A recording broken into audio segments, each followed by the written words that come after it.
Meu mestre querido navega nas águas do rio divino. À medida que o Daime se espalha pelo planeta, cumprindo a profecia que diz que o Evangelho será anunciado nos tempos do fim novamente por todo o povo, língua e nação.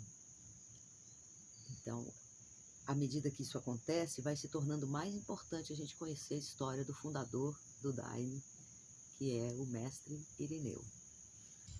Essas informações que eu vou passar para vocês vêm em grande parte desse livro do Paulo Moreira e do Eduardo McBride. Eu venho de longe, mestre Irineu e seus companheiros. Em 1890, nasce no Maranhão um menino negro, de nome Raimundo Irineu de Matos. Posteriormente, ele adota o nome materno e passa a se chamar Raimundo Irineu Serra. Essa mudança de nome já representa o que ele faria mais tarde, que é trazer a doutrina da mãe.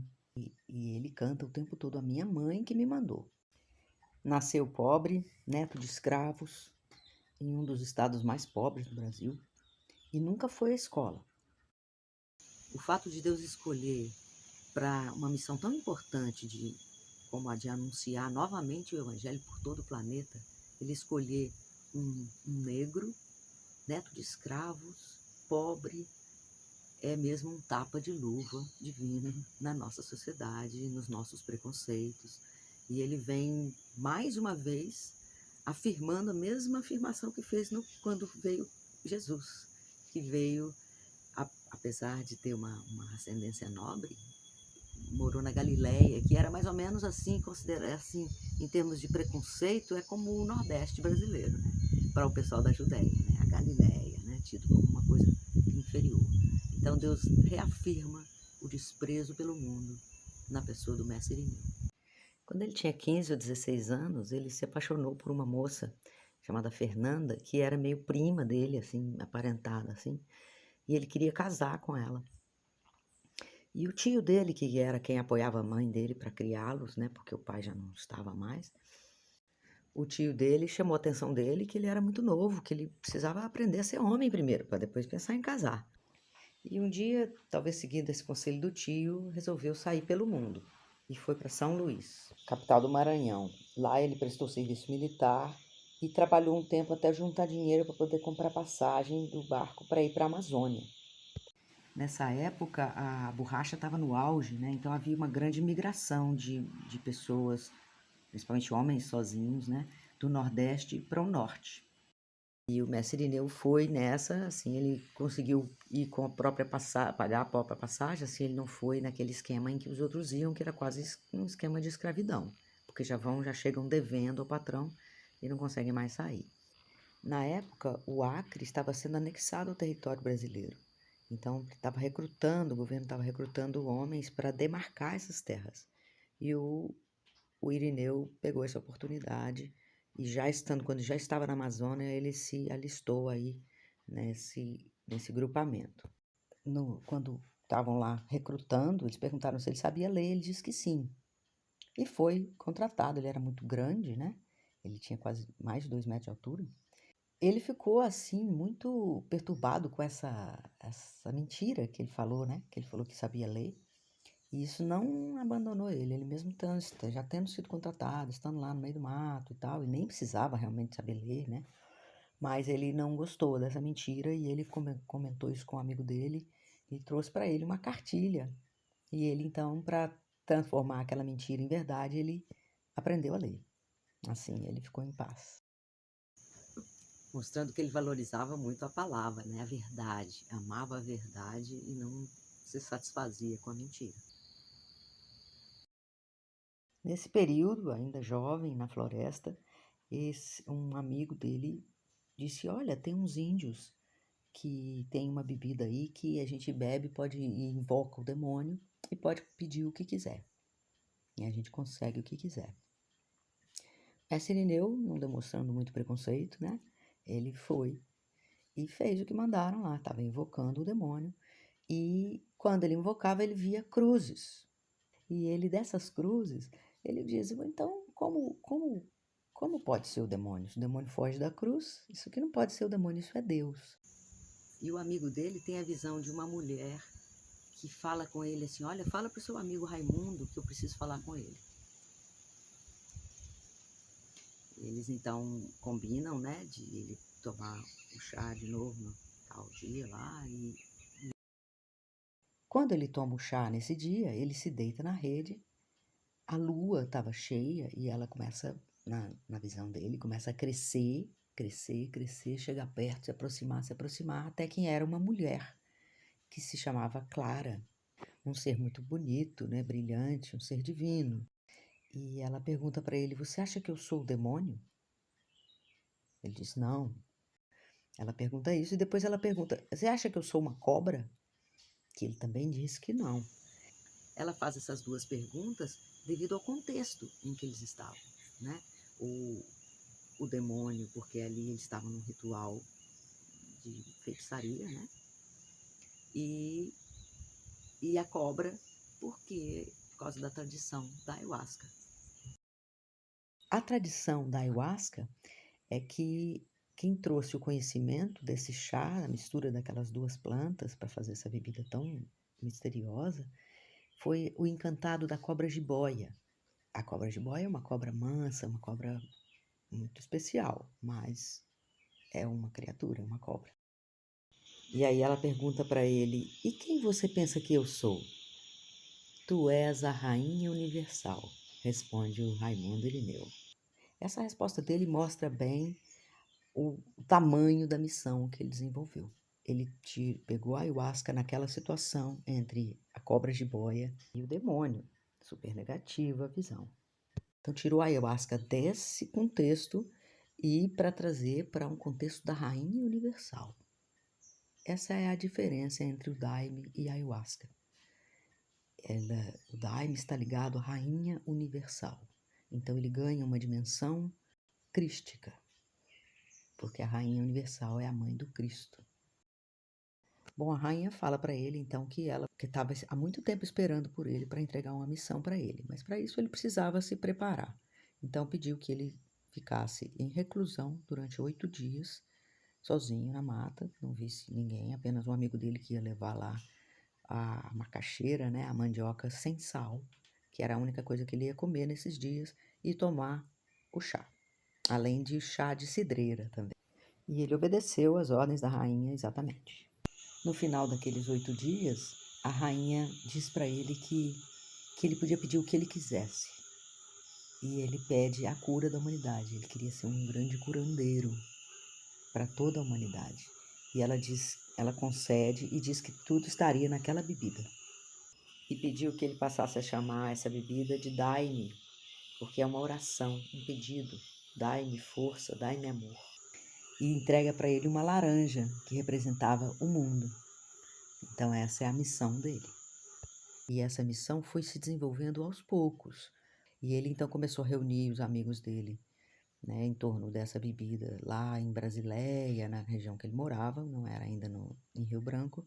Sofria perseguição policial, chegou até levar um tiro na mão. E os anos foram se passando e a coisa ainda era assim, às vezes reuniam na casa de um, às vezes na casa do outro, para dificultar o trabalho da polícia. Em 1920, ele se muda para Rio Branco e entra para a corporação da polícia. De perseguido passa a ser membro da polícia. E fica uns 10 anos na corporação, usando o Daime muito discretamente. Só em 1930, e ele então começou a realmente formar um grupo. Não foi diretamente para o Alto Santo, que é o lugar onde, afinal, ele realmente criou a igreja dele, mas antes disso, ele morou num outro bairro, que hoje é mais ou menos a sede da Barquinha, que também é derivada do Mestre Irineu. Foi um discípulo do Mestre Irineu que começou a Barquinha. Já em Rio Branco, então, ele começou a receber hinos, né? Inicialmente eram pontos assim que ele assoviava, né? E o mestre tocava tambor, né? E cantava. Depois que a coisa foi estruturando, né? E os hinos foram chegando, o formato da farda e tudo isso. Agora, a farda, por exemplo, ela sempre era mudada, ela não foi desde a primeira vez idêntica ao que é hoje, não. Isso mostra que essas coisas não são uma múmia, né, que foram descidas do céu assim e que não podem sofrer nenhuma alteração, né? O mestre Irineu dizia que eu sou o Daime sou eu, né? E era com o Daime que ele curava a maior parte das pessoas que vinha para ele recebia na casa dele doentes de todos os tipos e curava não só com Daime, também com ervas e rezas e tudo, mas principalmente com Daime. Então ele recebia, não cobrava nada dessas pessoas todas. Ele tinha então uma série de enfermeiras, mulheres que moravam lá, que ele também mantinha, para cuidar desses doentes. Dessa forma, o mestre Irineu se tornou um homem reconhecido, tido por sábio, chamado de mestre por pessoas de diversas classes sociais, tanto dos pobres, que eram seus amigos, quanto também de políticos e governador do estado e muitos mais. E o mestre Irineu não saiu mais do Acre, a não ser uma vez que ele foi visitar a família, né? Muitos anos depois, mas ele não saiu, no entanto, ele sabia que o que ele construía ali ia espalhar pelo planeta. Ele sabia que era o cumprimento dessa profecia, do replantio da doutrina de Jesus em todo o povo, língua e nação. O hino dele diz assim: eu canto de mim para ti e para os outros que eu não estou vendo. Quando eu acabo de dizer, todo mundo está sabendo. Mostrando que ele tinha total consciência de que aquilo que ele fazia era a semente de uma grande árvore. O tempo foi passando, o mestre Irineu foi envelhecendo, o grupo crescendo, e ele começou a pensar na sucessão. E um dia ele disse que não sentia dor, que ele já tinha um problema renal, né? Ele disse que não sentia dor, não sentia nada. Ele só sentia tristeza por não ter para quem deixar o trabalho, a missão, e saudade de todo mundo. Ele, afinal, deixou com o senhor Leôncio, preparou o Leôncio para essa função, né? Melhor que ele podia. E tinha uma profecia que dizia que quando uma profecia lá, a rainha disse para o mestre Irineu, e que ele falou para as pessoas que ele ia morrer quando chegasse um padre na casa dele. E a rainha tinha deixado na mão dele esse dia, para ele, que estava na mão dele, para ele escolher o momento da partida dele. Então, no dia 30 de junho, eles fizeram uma concentração, o mestre Irineu participou, e ele disse que ele recebeu a visita da rainha, que disse que o remédio dele, da doença dele, estava por todo canto, que ele ia ficar bom. E que a partir daquele momento ele se tornava o chefe da missão. E ele faleceu uma semana depois, 7 dias depois. Quer dizer, o remédio que estava por todo canto era a terra, né? Os próprios discípulos depois compreenderam. E o fato dele receber a chefia da missão, uma semana antes de morrer, mostra que a missão dele estava começando. Que aquilo era a semente brotando, que precisa morrer para brotar mesmo essa árvore que hoje é o Santo Daime no planeta todo. Na linguagem lá do norte, ele virou um encantado, ou seja, sempre que for invocado, ele vem, ele atende, ele tem esse poder no mundo espiritual de atender e atuar no mundo material ainda, no coração das pessoas, né? Então ele recebeu isso no dia 30 de junho e fez a passagem no dia 6. Antes do dia 6, ele recebeu a visita de um padre. Um padre entrou e ele lembrou imediatamente do que a rainha tinha dito para ele. Ele falou assim: isso é tempo, minha mãe? Né? Com a visita do padre. Mas recebeu o padre muito bem, o padre e 2 freiras.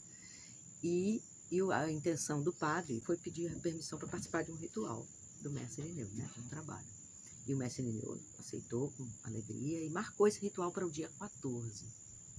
E ele já sabia que não estaria, né? Então ele disse para o assistente lá: marca com o pessoal, farda branca, dia 14, é aniversário da peregrina, nós vamos apresentar a doutrina para o padre e recebam eles com muita honra. E aí o rapaz já achou assim estranho, né? E ele realmente já sabia, e esse trabalho, ao me parece que nunca foi feito, não sei se houve mesmo o trabalho ou não. Sei que o mestre Irineu não estava mais presente né?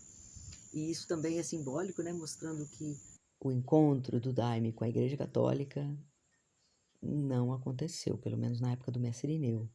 Então fica aí ou como uma representação de que isso nunca vai acontecer, esse encontro da Igreja do Vinho com a Igreja do Pão. Ou que ficou para os discípulos do Mestre Irineu realizarem, né? A gente espera que seja isso, né? Tomara, né? Que seria uma alegria unir essas igrejas do Cristo em um só corpo, mesmo que operando cada uma no seu âmbito, né? Mas unir pelo menos no respeito mútuo, né? E na aceitação e no reconhecimento de uma igreja da outra. Depois da passagem do mestre Irineu, esse senhor Leôncio Gomes comandou o batalhão, né, formado por mais 3 anos e também faleceu. De forma que, então, a igreja se desmembrou por várias razões também internas, né? Que a humanidade é como é, né? Então já houveram problemas políticos, houve um desmembramento e várias igrejas foram formadas e por isso mesmo facilitou e propiciou o espalhamento dessa doutrina pelo mundo. Hoje temos igrejas em vários países. Apesar de em alguns países ser proibido, Deus vai providenciando uma forma dessa doutrina e se espalhando pelo planeta, de uma forma ou de outra, alcançando aqueles que estão preparados para essa medicina. Porque, como dizia o mestre, o Daime é para todos, mas nem todos são para o Daime. O Daime chegará onde deve chegar e alcançará quem deve ser alcançado, até o momento previsto pelas profecias, quando Deus vai considerar que o Evangelho já está pregado mais uma vez no planeta, oferecendo a segunda chance para a humanidade. eu espero que essas informações possam ajudar a compreender melhor esse fenômeno que é o espalhamento do Santo Daime pelo planeta, trazendo uma renovação para o cristianismo tão precisado nesse momento.